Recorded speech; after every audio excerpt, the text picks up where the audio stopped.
ఇప్పుడు HIV virus అనగానే జనరల్గా ఏంటంటే ఒక వ్యక్తికి వైరస్ సోకింది అంటే వీడు 10 మందితో పడుకున్నాడు, అందువల్లే వీడికి విడిగా వాళ్ళతో వీళ్ళతో గడిపాడు కాబట్టి వీడికి వైరస్ వచ్చింది అనుకుంటాం. కానీ అలాంటి పరిస్థితి లేకుండా అంటే ఎవరితోనూ అంటే సెక్షువల్ రిలేషన్స్ ఇతరత్ర పరిస్థితులు లేకపోయినా కూడా కొంతమంది హెచ్ఐవి బారిన పడుతున్నారు. అంటే హెచ్ఐవి సోకుతున్నటువంటి మార్గాలు సెక్షువల్గా అంటే సెక్స్ కాకుండా మిగిలిన మార్గాలు ఏ మార్గాల ద్వారా హెచ్ఐవి సోకే అవకాశం ఉంది?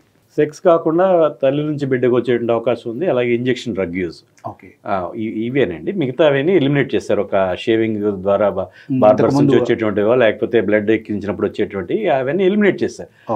ప్రతిదీ టెస్ట్ చేయటం, అట్లనే డిస్పోజబుల్స్ విస్తృతంగా వాడటం అనేది దానివల్ల ప్రధానంగా సెక్స్ ద్వారానే వస్తుంది. సెక్స్లో కూడా కొంచెం హోమోసెక్స్, గే సెక్స్ లేదా వేరే సెక్స్ వర్కర్స్ లేకపోతే ఇంకా ఇవన్నీ కూడా న్యాచురల్ సెక్స్ ఉండదండి. కొంచెం అన్యాచురల్గా కొంచెం ఉధృతంగా ఉంటుంది. సో ఎప్పుడైతే ఇది సెక్షువల్ యాక్ట్ ఉధృతంగా ఉందో అప్పుడే ఎబ్రేషన్స్, చర్మం లేకపోతే మ్యూకోజా, చిట్లి, అక్కడ నుంచి రక్తం అటు నుంచి ఇటు మార్పిడి జరిగినప్పుడే అలా అవుతుంది. సో సాధారణంగా నార్మల్ సెక్స్లో, సహజమైన సెక్స్లో చాలా తక్కువ ఉంటుంది. ఓకే సార్, ఇప్పుడు ఒక వ్యక్తికి వైరస్ సోకింది అనుకుందాం, అతనికి చావు ఒక్కటే మార్గమా? దాని నుంచి బయటపడే మార్గాలు ఏమైనా ఉన్నాయా?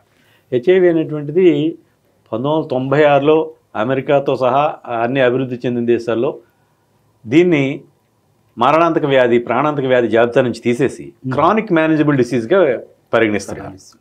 సో ఏదైతే ఒక డయాబెటీసు, ఒక బీపీ, లేకపోతే ఒక థైరాయిడ్, లేకపోతే ఇలాంటి సమస్యలకి ఎలా నిత్యం మందులు వాడుకుంటూ పూర్తి నార్మల్గా బతుకుతారో అలాంటి పరిస్థితి వచ్చింది. 96 నుంచి ఇప్పుడు మొదలెట్టుకుంటే ఇన్ని ఏళ్లలో దాదాపు 25 రకాల మందులు అందుబాటులో ఉన్నాయి. దీంట్లో కనీసం ఒక 10 నుంచి 12 కాంబినేషన్లు తయారు చేసుకోవచ్చు.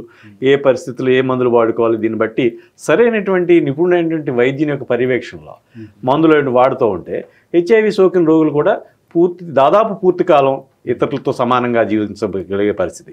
అమెరికాలో ఉదాహరణకి చెప్పుకుంటే మనం అమెరికాలో వాళ్ళ యొక్క సగటు జీవన ప్రమాణం, లైఫ్ ఎక్స్పెక్టెన్సీ 80 సంవత్సరాలు జనరల్ పాపులేషన్కి. అయితే హెచ్ఐవిలో అది 72 ఇయర్స్, 72 సంవత్సరాలు. So 90% of the life expectancy వీళ్ళు హెచ్ఐవిలో చూస్తున్నాం. సో అది మనం దాని అర్థం ఏంటంటే దాదాపు సమానమైనటువంటి వయసు వరకు వీళ్ళు బతుకుతున్నారు.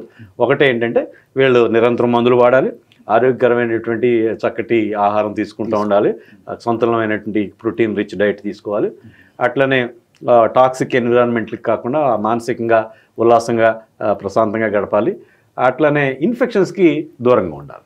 ఏదైతే ఈ జలుబులు, దగ్గులు, ఈ విరేచనాలు ప్రతిదీ కూడా ఒక అసాల్ట్, ప్రతిదీ కూడా ఒక దెబ్బ, ఇవన్నీ క్యూములేటివ్గా కొంచెం వ్యాధి నిరోధక శక్తి నెమ్మదిగా తగ్గుతుంది. కాబట్టి వీళ్ళు హెచ్ఐవి సోకిన వాళ్ళు వీలైనంత వరకు అవాయిడ్ చేయాలి. ఇంట్లో ఎవరికైనా జలుబు ఉంటే 2-3 రోజులు వాళ్ళకి దూరంగా ఉండడం, లేదా మాస్క్ వాడడం లాంటివి చేసుకుంటూ ఉండాలి. దాని మూలంగా వీళ్ళ ఆరోగ్యం ఆప్టిమంగా మెయింటైన్ అవుతుంది. సో దీని అన్నింటికంటే ప్రధానమైన విషయం అడ్హరెన్స్, మందులు నిత్యం వాడుతూ ఉంటే ఆ వైరస్ని పూర్తిగా అదుపు చేయగలుగుతాం. ఇర్రెగ్యులర్గా వాడితే వైరస్ తొందరగా ఈ మందులు తట్టుకునేటట్టుగా రెసిస్టెన్స్ డెవలప్ చేసుకుంటుంది.